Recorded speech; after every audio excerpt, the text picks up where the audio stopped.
Hello, and good afternoon. I hope you are having a terrific Tuesday. I appreciate each and every one of you who have shown up all of these times for Ed Talk.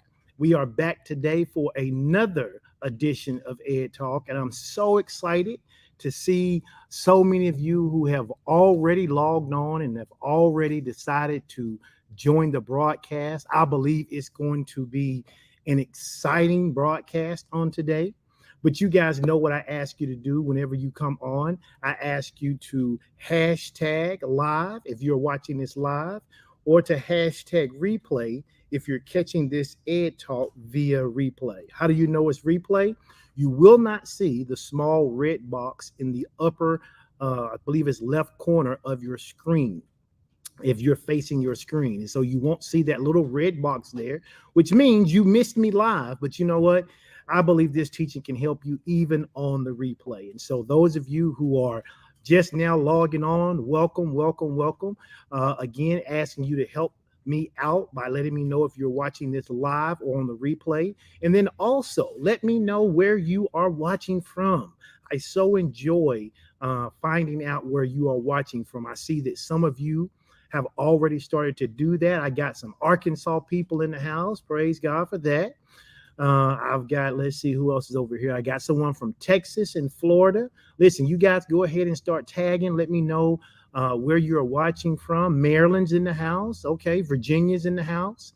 Listen, go ahead and do me a favor and help me with a little social media outreach. What is that? That means I want you to help me get this Ed Talk to as many people as possible. How can we do that? Because you can share it on your page.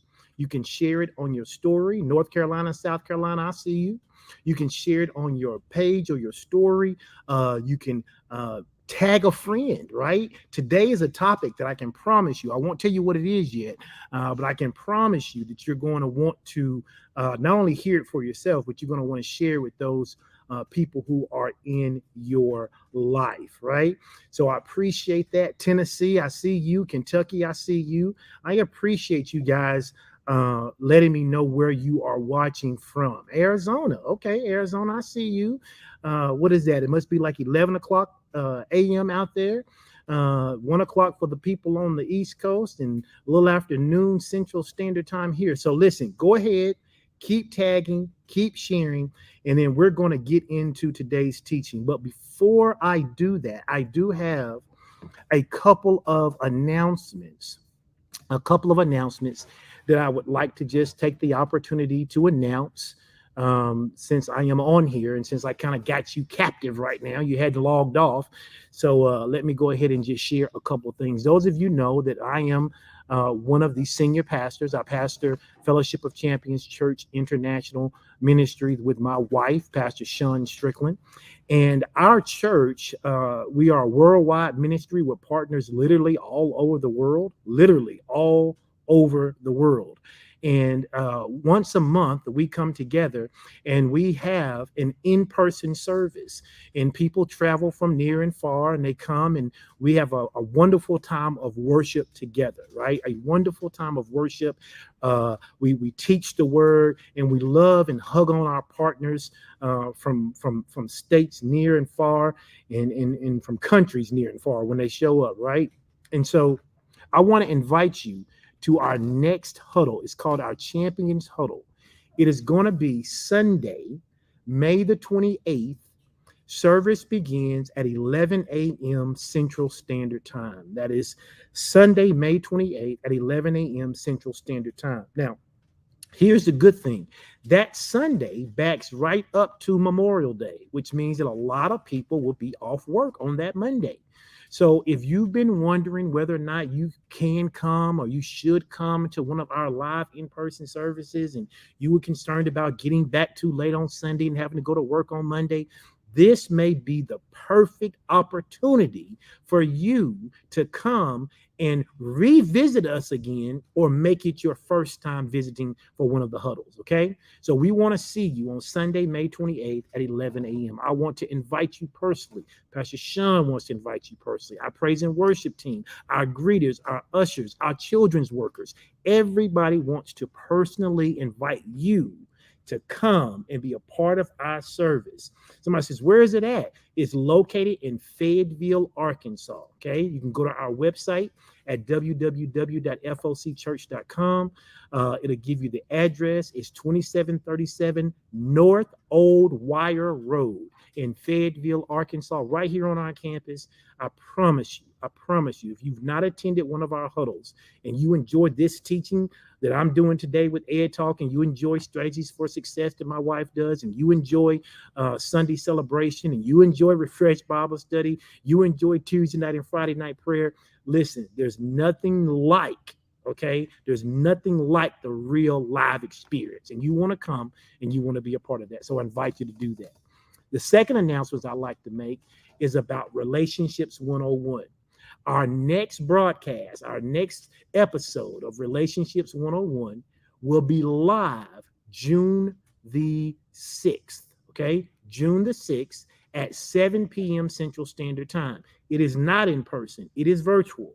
That means that wherever you are, you can join us, okay? You can join us. And we've had great response to the number of people who have shown up, the number of people who have participated, and the number of people who say that they've gleaned a lot from Relationships 101 in terms of how to deal with their relationships, whether they're friendships, whether it's work relationships, family members, even romantic relationships, even marriages.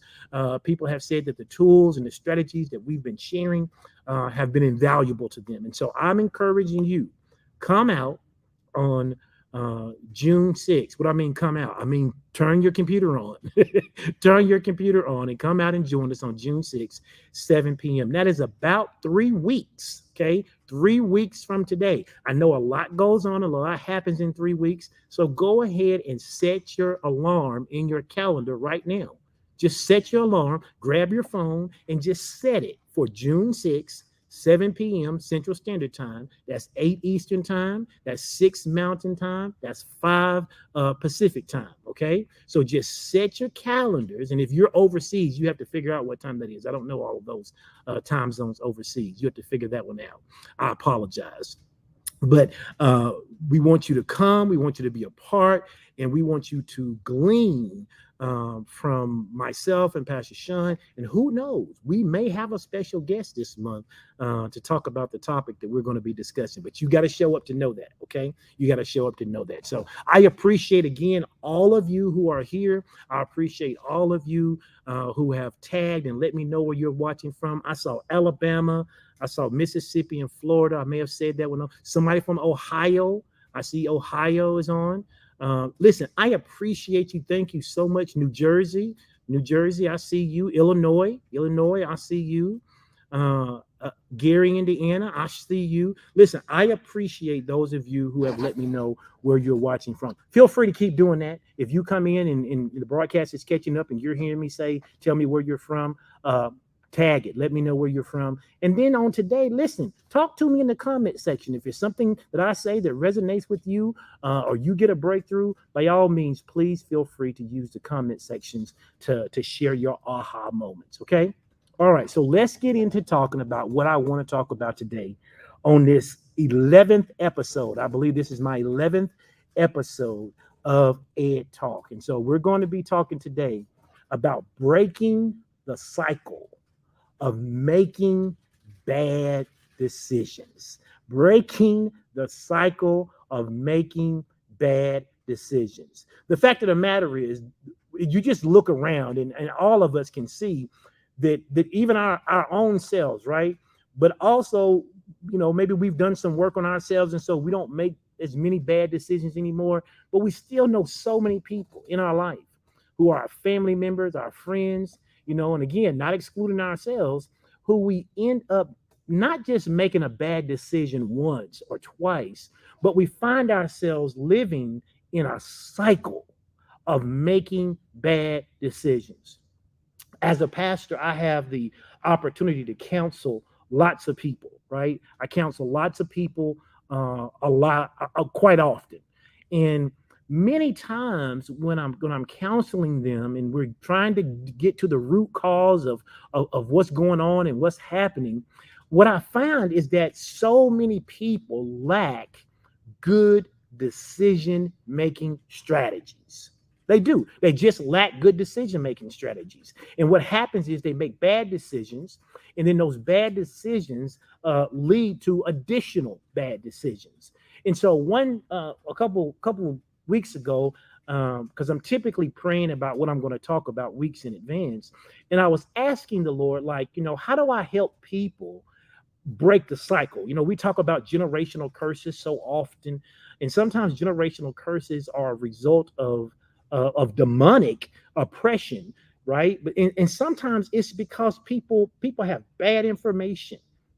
They lack information, or they have bad information, or they have bad role models. They don't see good decisions being made. And the researcher John Goodlad says that we model what we see. And so if we model what we see and all we see is bad decisions being made, we inherently, even though we may not want to make bad decisions, spend our life making less than desirable decisions. And so today I want to come and I want to give you some strategies. You know me. I want to give you some tools that's going to help you be able to make better decisions, and not just make better decisions, but to break the cycle of bad decision making. Now, let me go ahead and say this. You see on the screen, it says Pastor Strick. Okay. Ed Talk with Pastor Strick. So you already know that what I'm going to say is going to be rooted in God's word. Okay. It's going to be rooted in God's word, but I want to give it to you in such a way that it makes sense in case you don't know the specific things in God's word that could help break you free. I want to encourage you to get to know God's word that way. But if you showed up today and you don't, I still want you to have the tools and the strategies to be able to begin to make better decisions. Okay. Now, here is the thing. If you're going to make good decisions, you really need the wisdom of God. Let me say that. Number one, you need to be able to tap into the wisdom of God, because if you don't learn to tap into the wisdom of God, the best decisions you can make will be average. The absolute best decisions you ever make will just be average. And so I'm gonna set that as my foundation.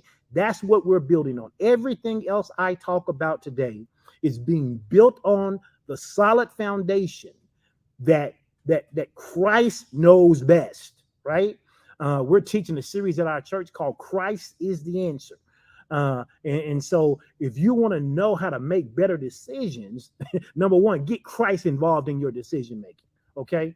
But I want to show you how to do that. I want to show you how to practically begin to dig up or tear down some of the things that may have you stuck in your bad decision making. Again, go ahead and tag your friends, tag your family members, tag the person who's always calling you after they made a bad decision, and let them know they ought to come check out this Ed Talk, because we're going to deal with this thing of how to break the cycle of bad decision making. Now, there's many reasons why people make their bad decisions. Many reasons why people don't do the right thing for the right reasons. Okay, but for the purpose of this Ed Talk, I want us to wrap our minds around three key reasons why people not only make bad decisions, but they stay in the cycle of continuing to make bad decisions. Okay. And I really want to just kind of encapsulate everything that we're going to talk about today around these three particular things. Okay. So let's talk about them. Here are three of the main reasons. Again, this is not an exhaustive list, obviously, but we want to talk about three of the main reasons that people make bad decisions. Okay. Number one, it has to do with something called cognitive biases. You say, what in the world? Don't worry. We're going to deal with it and we're going to talk about it. And when I explain it, you're going to understand it. And hopefully it may even bring some revelation to you and why you've made some of the decisions that you've made. Okay. But the number one reason, I say number one reason, there could be others, but one of the main reasons that people make bad decisions has to do with cognitive biases.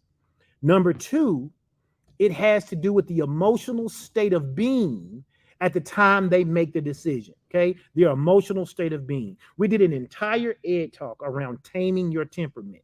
And we said that taming your temperament had to do with your emotions. It had to do with your heart. It had to do with how you were feeling and processing things, right? If you have the wrong temperament, or if you lack self-control, or you lack the ability to become a master of your emotions, then you probably tend to make some less than desirable.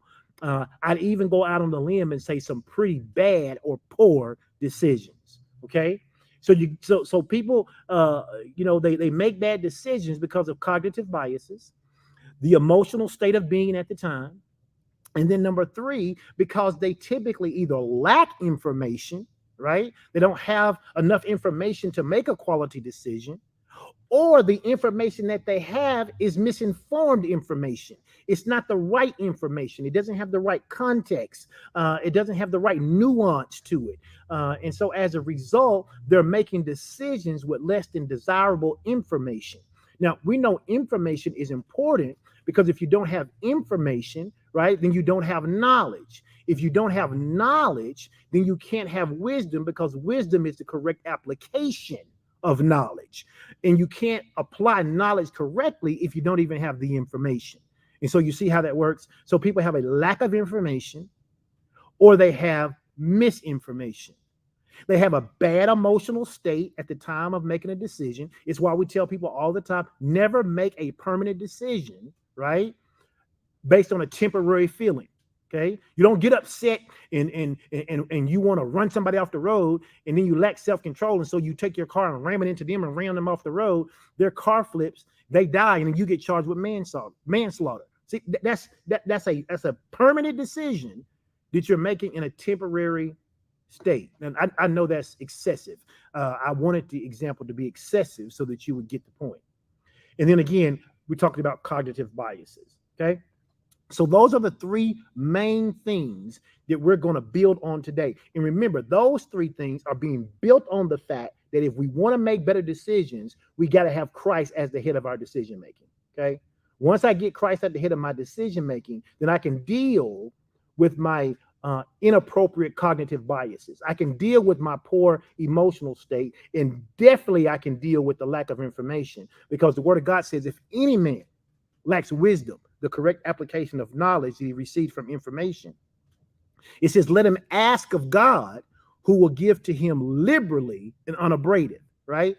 So if I'm a born again believer, right, I have the Holy Spirit indwelling on the inside of me, and I come to the revelation of what that really means, then I won't see myself as having a lack of information, or at least I won't see myself as being unable to get the correct information when I don't have it. Okay. So those are the three things that we're going to talk about today. Now, I know. Anytime you see a title like Breaking the Cycle of Making Bad Decisions, it can seem a little bit overwhelming, right? But I don't want you to be overwhelmed. We're not even going to be here long today. Some of you may be thinking right now, asking the question, is this video even for me? Am I stuck in a cycle of bad decisions? Well, only you can answer that. Your life tells us whether you are or not, but then you may not even realize it. You may be so used to seeing dysfunction happen in your life that when you see dysfunction in your life, you see it as normal. So I'm encouraging you to stick with me throughout this broadcast, and let's just wait and see. And then you can make a determination at the end whether or not you've been living in a cycle of bad decision making or not. Okay. Some of you may be asking the question, how do I even know if I'm making a bad decision? We're going to talk about that. We're going to show you exactly how you can ascertain to whether or not you are making bad decisions. Listen, it is perfectly normal to have these questions. When you first hear a title like this, you're like, oh my goodness, what are we going to be talking about? Is he going to be all in my business? Maybe, because if I can get in your business and illuminate to you some of the decisions that you've been making, rather than someone else telling you you're making bad decisions, you can begin to be self-reflective and you can decide whether or not those are good or bad decisions. And based on that, what you need to do to change so that you can begin to get a different outcome. See, my hope today is that by the end of this Ed Talk, you'll have some tools and some strategies to better help you navigate this complex world of decision making that we so oftentimes find ourselves in every single day. To begin with, it is crucial for you and I to understand that no one, hear me, no one is immune to making a poor decision every now and then. It happens. You're human. My spiritual father even told me, he said, no matter how much you love the Lord, if you walk with him long enough, at some point you're going to miss it. Okay. But that's the thing. Missing it doesn't mean it's all over. We're going to talk about learning from our mistakes in a little bit, but that's what you're supposed to do. So I want you to get out of your mind this idea that I got to be perfect. Okay. That's not what we're talking about. No one is immune to making a poor decision every now and then, but all of your decisions, every time you turn around, every decision you make should not be a poor decision. It should not be a decision that puts you in financial turmoil. It should not be a decision that destroys your relationship. It should not be a decision that calls your character into question. Every decision you make should not be a poor decision. Okay? Understand, just look through history, right? From the greatest thinkers of our time and previously to the most successful entrepreneurs you know, everyone has at some point made some choices, you and I included, that we have later regretted. Okay. We've all made poor choices. Okay. We've all messed up. We've all slipped. Let's just be honest. We've all done some dumb things before. Okay. We've done some stuff we wish we could take back. That's just a part of life. But the thing that sets people apart, right? Because everybody's made poor decisions, everybody's made a mistake, everybody has blew it. But the thing that sets people apart is their ability to learn from their experiences, okay? To break the cycle of continually making bad decisions and then to learn to make better decisions moving forward. That is the difference maker. Okay.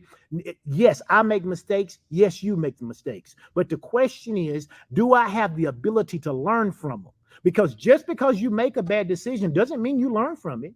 I mean, we all can think of people in our lives, maybe some of ourselves, if we're honest, where we have made the same dumb decision over and over and over and over, right? We've made the same dumb decision a multitude of times. And so today, what we want to talk about is we want to talk about exactly how to break the cycle of making bad decisions. How to break the cycle of making bad decisions. Okay. I only have three things I want to share with you today. I only have just three things I want to share with you today. The first one, and we kind of talked about this during the introduction, is we have to understand our cognitive biases. Okay. we have to understand our cognitive biases. In order to do that, we have to understand what is a cognitive bias. Okay. We need to understand that when we make bad decisions, a large part of that bad decision making process comes down to something called cognitive biases. What is cognitive biases? It is they're systematic errors, right? Systematic errors in our thinking that affect the decisions and the judgments that we make. That's what they are. They're systematic errors, and we make them systematically, which is why we make them over and over again. They are essentially mental shortcuts or patterns of thinking that can lead to errors in judgment and bad decision making. There are some different forms of cognitive biases, and they're kind of all wrapped up into this one label. Things like confirmation bias, and you may be saying, "Well, what is confirmation bias?" We're going to talk a little bit about that, but there's this thing called confirmation bias, and you see it all the time, especially with social media. You see it all the time. It is underneath or a part of having cognitive biases. Another form of cognitive bias is being overly confident or having what is known as hyperconfidence. It's not just knowing what you know; it's thinking you know everything, right? It's this hyperconfidence. And the third part of that, another piece of cognitive biases that we possess that aids us in making bad decisions is something called immediate gratification. Okay, immediate gratification. So let's talk about these three things that are contained in understanding our cognitive biases. Because if we can understand our cognitive biases, it is one of the big boulders that we can push out of our way in order for us to be able to begin to make better decisions. Okay. For instance, what is confirmation bias? Well, confirmation bias is nothing more than our tendency to focus on information that already supports our pre-existing beliefs while ignoring conflicting information. Okay? Let me read that again. Let me say that again. Confirmation bias is our tendency to focus on information that supports our pre-existing beliefs while ignoring, and that's the key part, while ignoring conflicting information. Let's say you believe that studying late into the night and at the last minute is more effective, right? You'd be like, I do my best studying 6 hours before the test, late at night, and studying all night. Okay. That's what you believe. Well, confirmation bias says you may only pay attention to the times when you've performed well after studying late at night, after studying all night, and only 6 hours before the exam, right? That's what confirmation bias says. It says, this is what I believe, and I'm confirming it by what I did in the positive outcome. But remember what I said the key part of that was? It was ignoring conflicting information, which means you ignore all the times that you studied all night, that you studied late, 6 hours before the test, and you had poor performance on the test due to fatigue. That's what confirmation bias does. Confirmation bias is our tendency to focus on information that supports my pre-existing belief while simultaneously ignoring all conflicting information. And if you get caught into confirmation bias, it can be very detrimental for you. Why? Because it becomes a self-fulfilling prophecy, even when you have data that suggests otherwise. So you keep doing something that you think benefits you. For instance, using that same example, you stayed up late, you studied all night, 6 hours before the exam. And 2 of the times you did that, you made an A on the test. But the other 8 times you did that, you made a D or an F. Well, nothing in you says maybe I should stop studying late. Maybe I should stop staying up all night. And maybe I should stop studying 6 hours before the test because confirmation bias says, but the other 2 times I did it, I did well. And so as a result, you use confirmation bias to keep making a decision that is not in your best interest. Does that make sense to you? Because I see so many people, as a pastor, I see so many people do this right here. They're using confirmation bias in order for them to make sure that they are able to keep doing what it is that they already have decided is the best thing for them, right? Even though it's not producing their results. So how do I get out of this? How do I get out of confirmation bias? Well, I can ask myself some self-reflective questions. What's an example of a self-reflective question I can ask myself? I may ask myself a question like, am I favoring any information in my life that is confirming my existing belief while I'm overlooking information that contradicts them? Okay. I give you another example. Somebody's in a relationship and they say, you know what? I want to believe that my partner cares about me and loves me. Okay. Because on Valentine's Day, they took me out to eat. They bought me a new fancy purse, rented a limo. We had dinner at the best place, and we danced all night. Okay. That's confirming for me what I want to believe, that they love me. But yet, after Valentine's Day, for the next 3 to 4 months, they're very inattentive. Okay. I suspect that they're doing things they're not supposed to do. They don't have any time for me. They're not there to support me. Right. And that's more prevalent, right, than the one Valentine's Day date. But because I want to believe something, I use one piece of information to solidify what I want to believe. That is called confirmation bias. So I have to ask myself, am I operating in confirmation bias? And sometimes you might need to get with your friends, a really good friend who can help you, and say, okay, here are the things that's confirming what I believe. Are there other things happening that I'm ignoring? Because a lot of times it is. A lot of times it is. If you find yourself making bad decisions, more than likely it is something involved with this cognitive bias, right? And one instance of cognitive bias is this idea of confirmation bias. Okay. I told you there was another one, being overly confident. Okay. Overconfidence is another cognitive bias. It's where we overestimate our knowledge or abilities. Here's an example.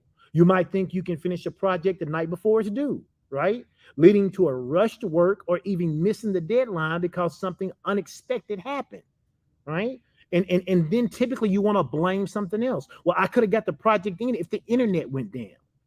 But you didn't know the internet was going to go down, and you should have planned for that. And so you have people who make all of these bad decisions because they are hyper confident, right? They don't put things in place. They don't have contingency plans that they should be working from to ensure that they give themselves ample time to do a job thoroughly and to do it in such a way that if obstacles come up, they give themselves an opportunity to defeat that obstacle. Okay. So how do I know if I'm overconfident? Again, reflective questioning. Ask yourself, am I realistically assessing my abilities and the time needed to complete the task? There are so many people I hear all the time talk about how they're so talented. They literally say, I'm so talented. I can do so many things. I'm so good at this. I'm so good at that. I don't even know what to choose. And then when you start to drill down and ask them, what are they really doing? What are they producing? What are their results? They're not producing very much. Why? Because in their mind, they're so good at baking. They're so good at sewing. They're so good at selling products. They're so good at drawing. They're so good at this, and they're so good at that. And in their mind, they're hyper confident about everything. Some of you know people like that in your life. You know people in your life that if you told them you could do hopscotch, they would tell you they can do hopscotch with a backpack on. If you told them I can shoot a 3-pointer, they can be like, I can make a half-court shot. You got people in your life who are like that. You tell them that you closed the business deal for $1,000, they'll tell you about the time they did it for $10,000. They are overly confident about everything they can do, but they don't produce much. And as a result, they have a lot of bad decision making. Okay. Understanding and acknowledging these biases can help you question your initial reactions or decisions, and they can help you seek more objective, balanced information. It is the first step towards making better decisions. Okay. I told you there were three things: cognitive biases, right? And then the second thing we talked about the emotional state of a being. Okay. Understand, we are never going to completely eliminate all cognitive biases from our lives, but we can learn to mitigate their impact. Are you hearing me? You might not be able to get rid of all the confirmation bias. You may not be able to get rid of all of the hyper confidence. And you should have some confidence. I'm not saying you shouldn't be confident. I'm saying you shouldn't have this overinflated hyper confidence. Even the Bible tells us not to think more highly of ourselves than we ought to, right? It's, in other words, it's saying don't be in a state of hyper confidence. And we may not be able to get rid of all of that, but one of the things that we do know is that if we can get rid of our confirmation bias, and if we can get rid of being overly confident, then we can deal with this need to be immediately gratified, which is the third part of that confirmation bias trio. Okay. Now, we're still talking about understanding confirmation bias, because part of the big three things we talked about was understanding cognitive bias. And then here's the second one: understanding your emotional state when you make a decision. The emotional state of a person at the time of decision making can significantly influence the outcome that they're about to make. For example, decisions made when a person is overly stressed, overly anxious, or overly angry may not be as sound as those when made in a calm state. We know this is true. The Bible tells us, in our anger, do not sin. In other words, it didn't say don't be angry. It says, but when you are angry, don't do something foolish. Why? We understand that this is due to the fact that intense emotions oftentimes cloud our judgment, and they lead to impulsive decision making, which is not best long term. Okay. So we got to deal with these cognitive biases. We got to understand our emotional state. And then this other one I told you about, lack of information or having misinformation. Sometimes people make bad decisions because they do not have all the necessary information, or because they've been misinformed.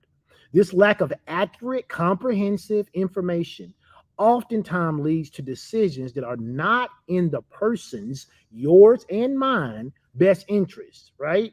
It's why research and fact checking and calming down, taming our temperament are so important in the decision making process. If we can learn to do those things, it puts us abundantly above the average of being able to more consistently make decisions that are in our best interest, rather than decisions that work against us. Okay. So if we want to make better decisions, we have to understand what cognitive biases are. Okay. How those cognitive biases show up in our own personal life. Maybe you're not overconfident, but maybe you have a lot of confirmation bias. Maybe you don't have any confirmation bias and you're not overly confident, but you always have a need for immediate gratification. You don't have the ability to hit the pause button, right? You don't have the ability to stop and think things through. And as a result, you keep making the same bad decision over and over again. Okay. Here's the second thing we got to do. If we want to learn to stop making bad decisions, we must become proficient, right, at learning from past mistakes. I told you, we're never going to get out of not making bad decisions at some point, but it shouldn't be something that is overt, and it shouldn't be something that we are constantly doing all the time, right? Many times, we view our mistakes as failures, and we should not view our mistakes as failures, but we should see them as learning opportunities, right? Because when you don't hit the mark on something and you become proficient at learning from it, it can actually be one of your best teachers. Okay. Now, I'm not saying that you have to experience everything in order to learn from it, right? I'm not saying that I got to go out and get hit by a car to learn not to learn to look both ways before I cross the street. That's not what I'm saying. There are some things we can learn by watching our environment, right? If I have an older brother, and my older brother made some decisions that weren't good decisions, right? Sometimes I learned not to make at least some of those decisions because I saw the consequences of what he got when he made them.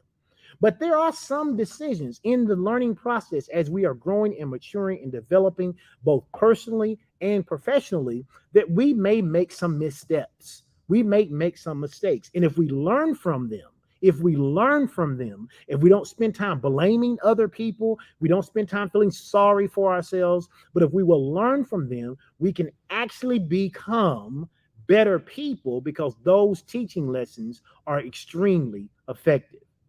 For instance, maybe you decide to, maybe you're one of those people who take on too many commitments, right?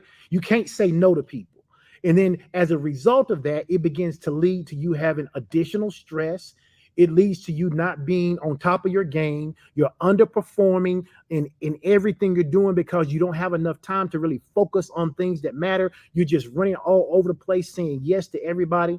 Well, if you stop and reflect on that, right? If you stop and learn from that, you can begin to ask yourself some questions. Why am I not performing as well as I used to?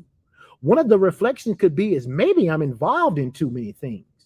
Maybe I haven't even asked God what I should be doing. I'm just saying yes because I get something inside of me fulfilled when I am either helping or giving to people, or people see me as the superstar and they see me as this and as that, but I'm not really performing at the level that I know I could, or maybe even the level that I should be, and other people are starting to recognize it. By reflecting on this, you could realize the need for one, better time management, right?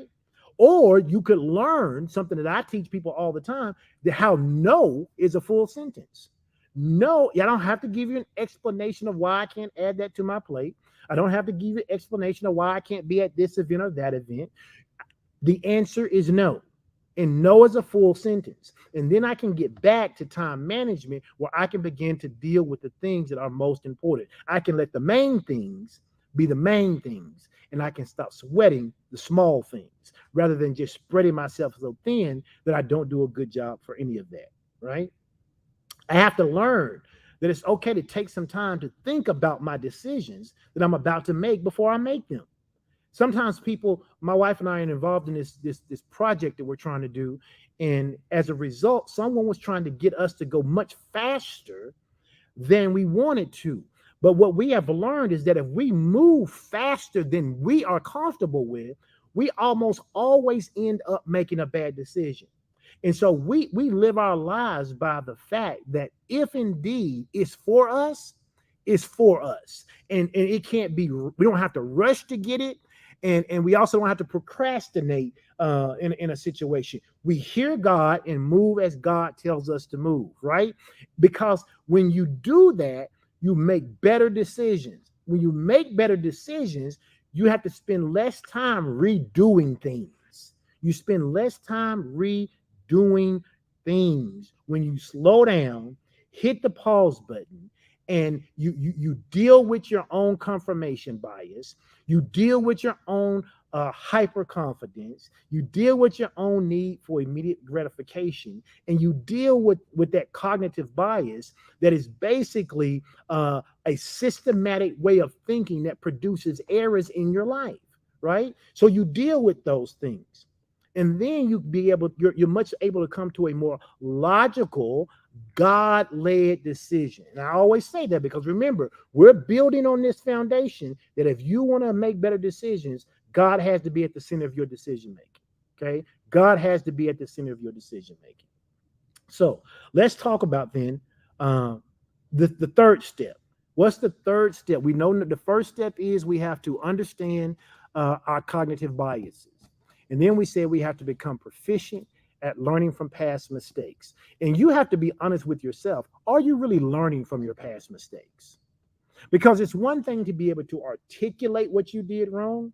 It's another thing to be able to put a plan in place and remember that plan in times of pressure so that you don't make the same mistakes again. Okay. So if you find yourself, and you can only be honest with yourself, are there mistakes that you see time after time you just keep making? Do you keep picking the wrong person?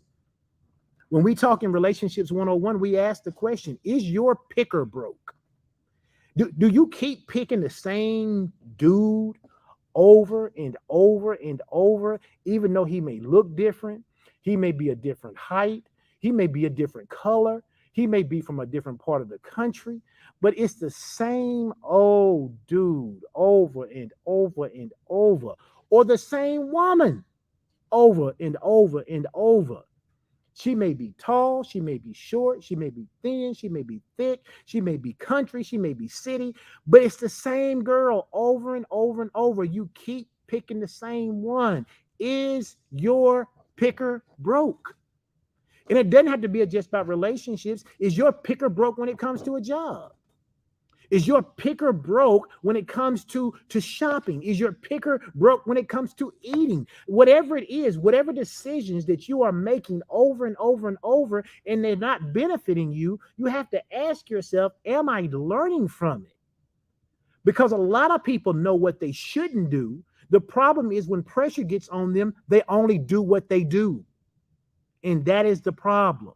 Okay. So we got to become proficient at learning from our past mistakes. And then number three, which is probably one of the most important things that you can do, you have to learn to seek wisdom and advice from appropriate others. Okay. You got to be able to seek wisdom and advice from appropriate others. What do I mean by appropriate others? First of all, no one knows everything, right? No one knows everything. And it's okay to ask for help. I haven't had you to do this almost the whole ed talk, but I need you to type in the comment section. I need you to type this. It's okay to ask for help. It's okay to ask for help. In fact, I give myself permission to be able to ask for help, because asking for help, advice, and wisdom from appropriate others is a major way that you can get out of making bad decisions. See, whether it's from your mentors, whether it's from your teachers, whether it's from your friends or your family, getting an outside perspective, the right people, getting the right outside perspective from the right people can help you see things more clearly, and it can help you make better decisions because it gives you a different lens from which to view the world. Amen. Asking for help is okay. A useful self-reflective question that I think some of you could use today and ask yourself is, what lessons can I learn from my mistakes? What lessons can I learn? Or how can I apply these lessons to avoid similar mistakes in the future? If you don't know, ask a mentor, right? Ask a mentor. And you can't be afraid of making a bad decision. You can't let the idea of making a bad decision paralyze you. Because that's just as bad as making a bad decision, making no decision whatsoever. Being in a place of indecisiveness is just as bad as making a bad decision. You can't be paralyzed by fear that if I move this direction, I'm going to make a mistake. But you also don't want to just hop out there and make the decision because you're hyper confident, right? You want to have the right mentors, the right teachers, the right friends, the right family. Remember, I talked in a whole ed talk about what? Taming your team. Taming your team. If you can tame your team, right, then you can have the right people around you. And why is that important? Because as we stated, your environment is always working on you. Your environment is always working on you. And if your environment is always working on you, then you have to make sure you got the right team around you, so the right team is working on you. Okay? Listen, every single one of us, I don't care how anointed you are, I don't care how baptized in fire you are, there are going to be some times where you are going to have a blind spot, right? That's why we should have spiritual mentors. It's why we should have teachers. It's why we should have peers who have our best interests at heart. It's why we ought to know people who have gone on to do what it is that we desire to do, people who have already forged the path that we can model after and follow, because we all have blind spots in our life. So seeking advice, again, is not a form of weakness. It's actually a form of strength. It's actually a form of strength. Why? Because it can provide us with new perspective. It can provide us with a perspective that we hadn't seen before. It can give us a viewpoint of life in which we hadn't considered, and it can help us to make more informed decisions and make our path more straight. What do I mean by more straight? It means we don't have to go around all these curves and bends and all of these things trying to figure out what to do, because we've asked a mentor, right? We've asked a friend, we've asked a family member. The thing I like is that I ask the Holy Spirit. I have a spiritual father. I have mentors. I have friends. I have peers who I trust. But at the end of the day, I know I can ask God, and God is always speaking, and he's always willing to give me an answer if I'm willing to still myself long enough to hear what he has to say. So you got to learn to seek wisdom and advice from appropriate others. For example, you may be unsure, right? This is the time of year where a lot of kids are getting ready to make decisions about college. My daughter, who's a senior in high school, has already made her decision. She's made her decision to attend Oral Roberts University because she said she wanted to go to a smaller Christian, go to a school where she could major in writing, right? Well, we walked through all of these decision-making steps before she got to that decision. And so now she's at the place where she feels really confident about the decision that she's making. But there are other people who are making decisions just based on how much money a school is going to give them. But just because a school is going to give you more money doesn't always mean that's the best school for you. That's going to help some of you. Just because the job offered to pay you more money doesn't mean that's the job for you. Just because that job is in a city that you wanted to live in doesn't necessarily mean that's the job you should take. Just because she's fine, just because he's handsome, doesn't mean that's the person you should date, especially if you dated that kind of person over and over before and it hadn't worked out. So you got to make sure that you are choosing whatever you're choosing based off of good information, okay? Not based off confirmation bias, not based off of the fact of being hyper confident. Not because you need some immediate gratification to be taken care of. You gotta think about, what is my emotional state when I'm making this decision? Am I overly anxious? Am I worried that if I don't take this opportunity, there won't be another? What is my emotional state before I make this decision, right? And then, do I have enough information to even make this decision? And if I have a lot of information, is it the right information? So if I don't know whether it's the right information, let me go talk to a mentor. Let me go talk to a teacher. Let me go talk to a spiritual parent. Let me go talk to my parents if they're good, if your parents have been good decision makers, right?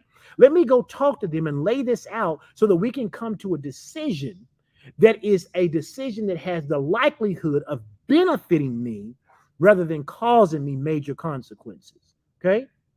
Listen, mistakes are how we learn and grow, but every decision shouldn't be a mistake. Every decision shouldn't be a failure. Every decision should need a redo. The key is to not avoid mistakes, but to learn how to bounce back from them when you make them. The other key is learn how to make effective decisions before you have to make decisions. That was the purpose of this Ed Talk, to give you something to think about, to give you something to dive into. You can go back and begin to ask yourself, Lord, ask the Holy Spirit, Lord, what are areas in which I may have confirmation bias? What are some areas in which I may be hyper confident? I see this happen with people all the time. They get born again, right? And the Lord pulls them out of a place of sin where they spent years. And they feel like they get really strong, and they go, okay, I'm gonna go back in there, and I'm gonna minister to the people and get them out of sin. And then they get this idea that, you got to hang out with sinners so they know you real. And I don't know where people get that from, because Jesus didn't hang out with sinners. People say that, but he did not. He didn't hang out with sinners. Jesus encountered sinners. And when he encountered them, they were sinners no more, because the environment that was on him was stronger than what was on those sinners. Sometimes you have a hyper confidence, and what you think is on you ain't stronger than what you're going back into. And so you need to be asking God about what decisions you're making, where you're moving into, and how you're having your being in different situations. Why? Because you don't want to be hyper confident about anything, because it is a form of cognitive bias. And cognitive bias is one of the reasons people make such poor decisions. Okay? So you got to learn how to bounce back from bad decisions. You got to learn how to adapt to new information so you can make new decisions. And then you got to learn that it's okay that you don't have all the information. You don't have to rush to get it, but you also don't have to make a decision based on a lack of it. You can spend time in the presence of God and get additional information. Okay? So you have to ask yourself questions like, have I sought enough advice before I make this decision? Are there other people who have gone on before me have I genuinely considered their perspective? Right? If someone has done something that I want to do, I want to find out about their experience. I know everybody's experience is different, but I want to hear about it. I want to know about it, right? See, understand that by considering all of these points we talked about today and asking yourself these questions, and by applying what you learn as you learn it, you can begin to take significant steps toward breaking the cycle of bad decision making. Right? So listen, as I wrap up, I want to leave you with this quote from arguably the most renowned basketball player in the world. I say arguably because anytime you say the best, folks are going to argue, okay? But arguably the most renowned basketball player in the world, Mr. Michael Jordan himself, okay? Here's something that Jordan famously said. Jordan said, I've missed more than 9,000 shots in my career. He says, I've lost almost 300 games. He said 26 times, right? I've been trusted to take the game-winning shot, and I missed. I was trusted to take the game-winning shot 26 times, and I missed. He says, I've been trusted to take that shot when everybody else knew I was going to take it, but I missed it 26 times. He said, I have failed over and over and over again in my life. But I love this last part. He said, and that's why I succeed. That's why I succeed. Why? Because I've learned from those. Those 26 shots that I missed helped me to make the 54 game winners that I made. He said, they helped me make the 54 game winners. Those 9,000 shots that I missed in my career, they helped me make enough shots to score 20,000 points in my career. Those 300 games that I lost, I learned something from it. It's why I won 2 three-peats, 6 championships, and never lost in a final. He said, because I failed over and over again, but I learned from it. And that is why I succeed. So listen, I appreciate you guys being here today, but I want you to remember this. Breaking the cycle of bad decision-making doesn't mean never making a mistake. Okay? It doesn't mean never making a mistake. It means learning, it means growing, and continually striving to do better every time you get the opportunity. It's about learning how to build resiliency. It's about learning how to become persistent in your pursuit of your goals. And it's about developing the courage to keep going no matter how many times you may stumble, as long as you are learning from each of those stumbles. So I appreciate you guys being here. Again, if you jumped in late, you didn't tag your city, go ahead and tag your city or your state. I'd love to know where you're watching from. Also, if you hadn't had a chance to share it, go ahead and share this. Please share it. Help your boy out. Share this on your page. Share it on your story. Make sure you share it with people who you think need to hear this. You probably got some people in your life you like, yeah, they got a lot of confirmation bias. You can see it in Facebook all the time. People on Facebook only talk to other people who believe what they believe. They don't even want to hear a different opinion, right? Why? Because they want to hear what already confirms what they believe. But that's not always the best way to make a decision. So I want to thank all of you for stopping by today. I truly appreciate it. Truly, truly appreciate it. Minnesota in the house. Appreciate that, Minnesota. I truly appreciate all of you stopping by today.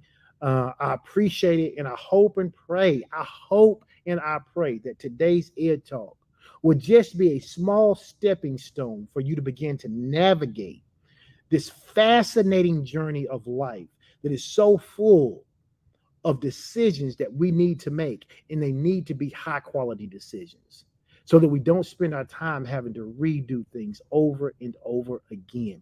There's a reason people make bad decisions. There's a reason.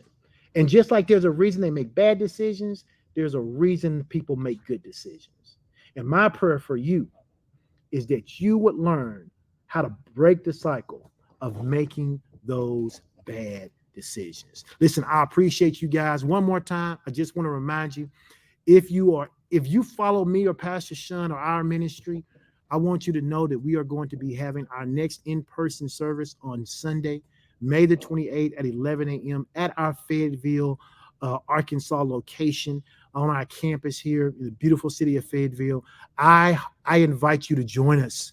Would love to meet you for the first time. Would love to see you. Would love to talk to you. So if you can make it, come. There are people who come by car. There are people who come by train, by bus, and by plane. They get here. Why? Because it's important for them to be in the place. It's important for us to get to connect with you. I love connecting with you this way, but I love when I get a chance to meet you in person and see your face, right? And then lastly, I want to remind you about Relationships 101. That's going to be happening on Tuesday, June the 6th. That's about 3 weeks from today at 7 p.m. Central Standard Time. How do you watch that? You need to go to the Edwin and Sean Strickland Facebook page. If you don't know how to get there, go to your browser. All you have to do is type in www.facebook.com, okay? Facebook.com, and then after that, /Camp Strick. That's what we call our family, Camp Strick. That's who we are. So www.facebook.com/Camp Strick. It will bring you to the Edwin and Sean Strickland page. As soon as it comes up, you'll see the banner. It says Relationships 101. You just scroll down just a little bit and you'll see an invite page. Just click it and say, I'm coming. That's all you got to do. No registration. We don't need your name. We don't need your address. We don't need any of that. Just let us know you're coming.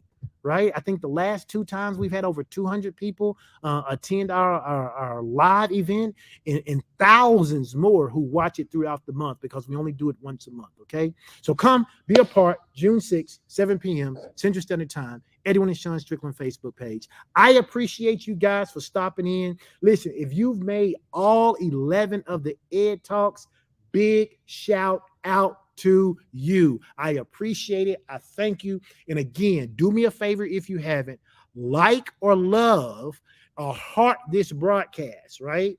And then share it at least one time. I'd be so appreciative if you do that for me. All right, guys, I appreciate it.